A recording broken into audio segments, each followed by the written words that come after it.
Welcome to this episode of SKP Auto. My name's Max. My name is Bryce, and today we're going to be taking this WRX and making it look like this, and make it look like this. Yeah.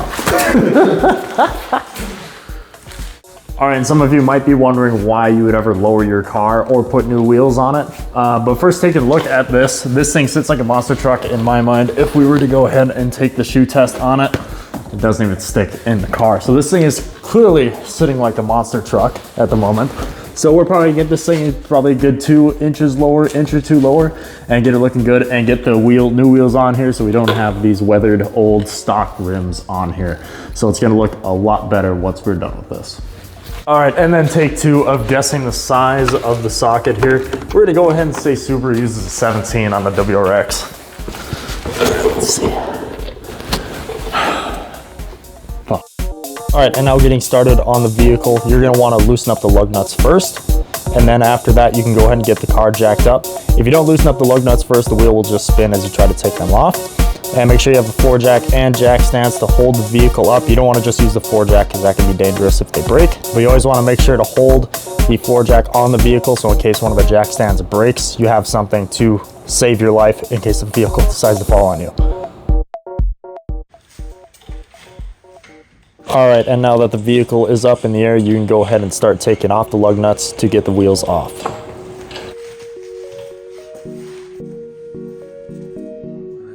All right, now with the front wheel off, taking a look at the front suspension, you do have to take off your front ABS sensor and your brake line.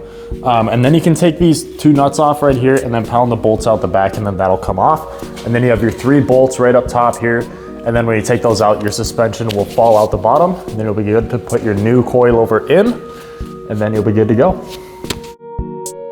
All right, now getting started on these bolts under the vehicle. Since this vehicle's from Minnesota, it is super rusty under here, so these bolts are nice and seized and super difficult to work with. And of course, I don't have my air compressor here, so I can't use an impact. But the ratchets and the breaker bars, they work just fine. But if your vehicle's a little bit cleaner underneath here, it won't be as difficult as it was for us to work on. All right, now getting the brake line off the suspension. Again, since the bolts are all rusted up, this one was pretty hard to break loose, but we ended up getting it. And after that, it's pretty easy to take that off. Now going over to the ABS sensor, this clip is probably the worst part of this whole thing because you have to fight with this thing for about 20 minutes and then you'll get it off. Again, I'm not a very experienced mechanic, but we ended up getting it here at the end and we're able to move on. All right, now moving to the top of the suspension. Again, you have these 3 bolts you have to remove. And remember, when you take the last one off, if you already have the bottom of the suspension disconnected, when you take that last bolt off the top, the suspension will fall. So this is where you're gonna want to have a friend. In this case, I have my Lord and Savior, Max, and he's gonna help me get this suspension out.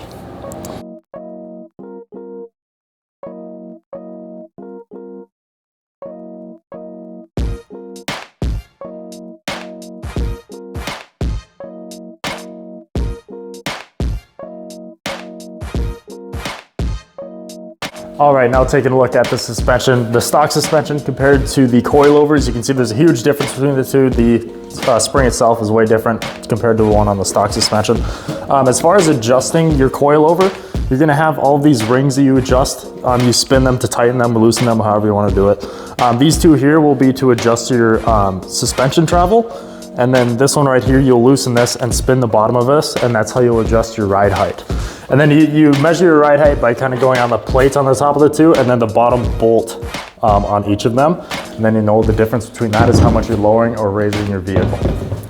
All right, and as far as tightening up the suspension, all suspension setups are gonna come with these 2 fancy tools. I know they might look like garbage in the box, but do not throw these away because you will not be able to adjust your suspension without them. And then as far as lining your suspension up, making sure they're the same height, I just do it the cheap way and I just stand them up on a table. And if they line up, then we're good to go to put them back on the vehicle.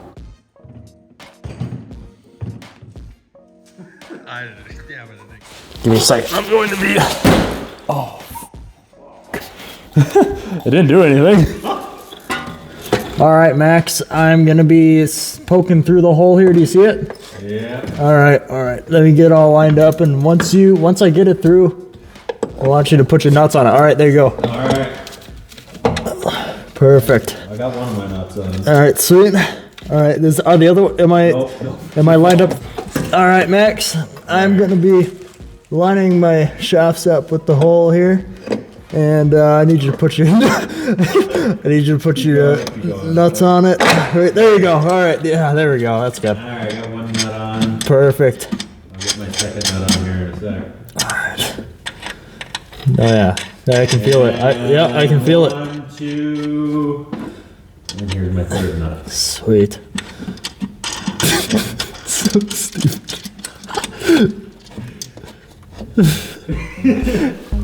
Well, enough of that nonsense. I will now be putting my nuts on the top of this one over here. And when you're putting your nuts on, you're gonna wanna make sure just have them finger tight. That way you can still move the shock around a little bit and then get all the rest of the bolts on there and snug, and then you can go ahead and tighten everything else down, just making sure everything is seated properly. It's like this one. All right, now for getting the bottom of the suspension on. We actually had some issues with ours on the left side. It actually didn't fit properly. I don't know if it was because my parts were rusty or if the clamps on the outside were actually squished in. But we came up with some genius improvising ideas, and after about an hour or so of fighting with this one, we were actually able to get it to fit properly.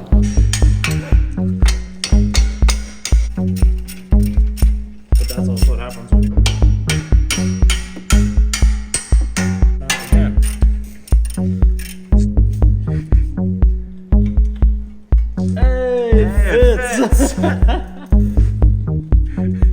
Wow, look at that. It's like magic. All right, now that all the bolts and nuts are put on the car, you go ahead and start tightening them down to the proper specs. Just make sure you're not over tightening things because you don't want to damage your bolts or your nuts. All right, now with everything tightened up, you can go and tighten up your suspension too. And then once you're done with that, we can go ahead and start putting the new wheels on. And these things look way better than the stock ones. And then of course, when you're putting your wheels on, make sure you put them on, or put the nuts on as a star pattern. That way the wheel will actually seat up properly with the hub.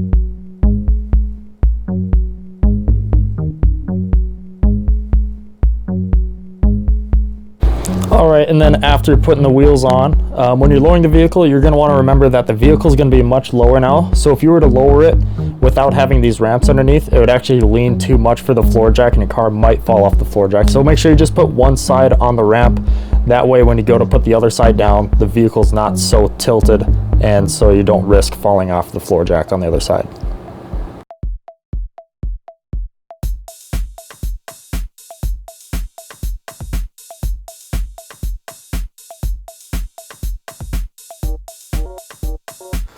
All right, now that the front is down and looking awesome, we gotta get started on the back. Before you get the car jacked up in the back, obviously there's gonna be bolts underneath your carpet right here. So you're gonna have to rip all of this stuff out before getting to those bolts, and then you can get it jacked up in the air and get started working on it.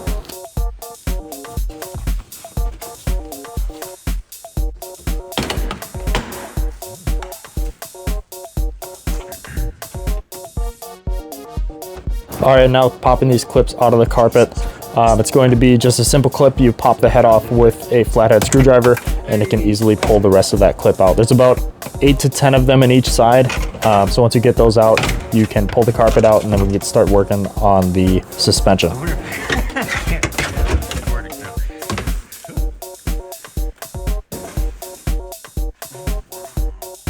And again, before jacking up the car, make sure you get the lug nuts loose and then use the same process to get the vehicle up in the air.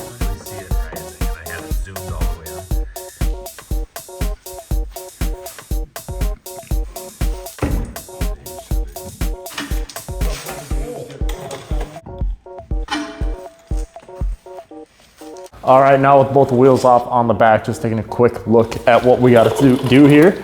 So the bottom of the rear strut, you have a nut here and a bolt on the other side. Probably gonna have to pound that out just like we did the last ones. And then coming around up top, after taking all the carpet and everything out, you got your 2 bolts right here in the trunk, as you can see I'm pointing at right there. And then same thing on the other side over here. So let's get started. I like to see everything shooting on this angle. All right, now with the nut off the bolt, before you pound out the bolt, you're gonna wanna make sure to hold up the suspension arm with your floor jack. That way, when you do pound it out, you save yourself from having the suspension arm drop on you. There it is, folks.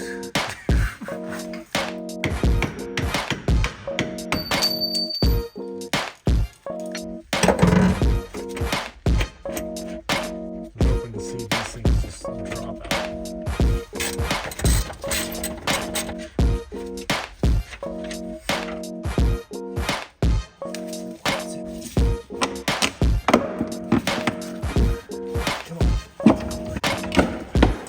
There it is.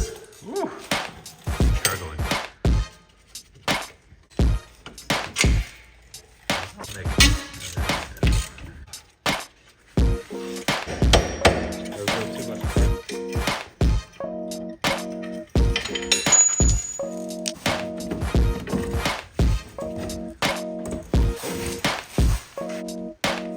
All right, and now with the old suspension out, we can take a look at the difference between the new and the old ones.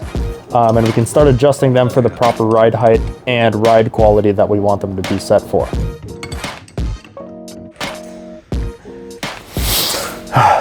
All right, just got my good pump in. Just trying to get these things back in the car and see how it looks.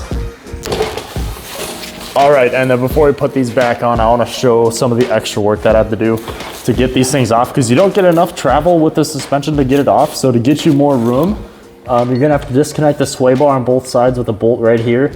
And then over here, you're gonna have to disconnect the rest of the suspension system so you can get this out of the way and get the strut out of there before putting these back in. And now for putting the new coilovers in, just make sure you connect the bottom of each coilover and then put all the bolts back where they need to go. Make sure not to tighten them right away, just to give yourself some room to work with when you are connecting the top as well. And once you get everything put on, you go ahead and secure all of them to the correct torques. Okay, and 1 second.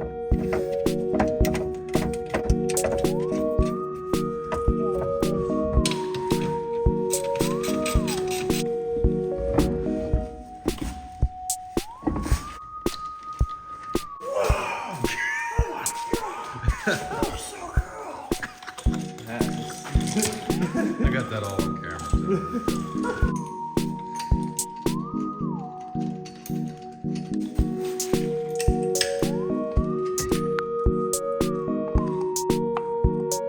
And now with the wheels back on and suspension all tightened up, we can get it back on the ground.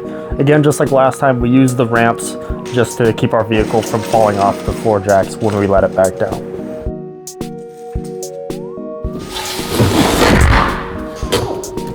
That was so smooth.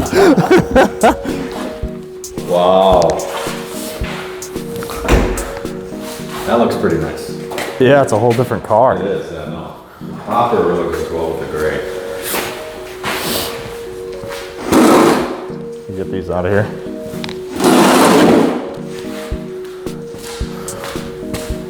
Yeah, I mean, it's pretty much level.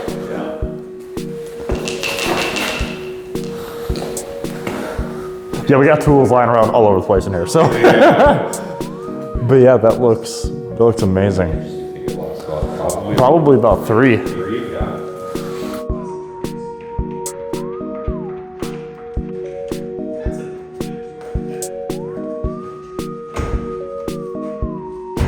Now with driving the car. Of course, it feels a little bit rough, especially for a daily driver, but that's the trade-off we're willing to make since this thing does look absolutely gorgeous now. It looks way better than it did at stock height, especially with these wheels instead of the stock wheels. But that's gonna bring me to my next point here. Being in the car community, a lot of people like to ask all of us, why do you mod your cars? Why do you make them so loud? Why do you make them ride worse like we just did? What they don't understand is that cars are more than transportation to us. We may know that they aren't living things, but they do have a spot in our hearts as a good friend. It's unfortunate that the car community has started to only concentrate on top speeds and 0 to 60 times. Cars are more than just numbers. It's not about who has the fastest car, it's about how the car makes you feel. Whether it's the speed of the car that makes you happy, or the looks of the car, or even the memories you made with working on the car with friends. Although a shop may have done the same job in about half the time, It wouldn't have felt as good as it does to say we're proud we took on this project on our own and made the memories we made while working on the car. Your car is your story, so don't let someone else write the book.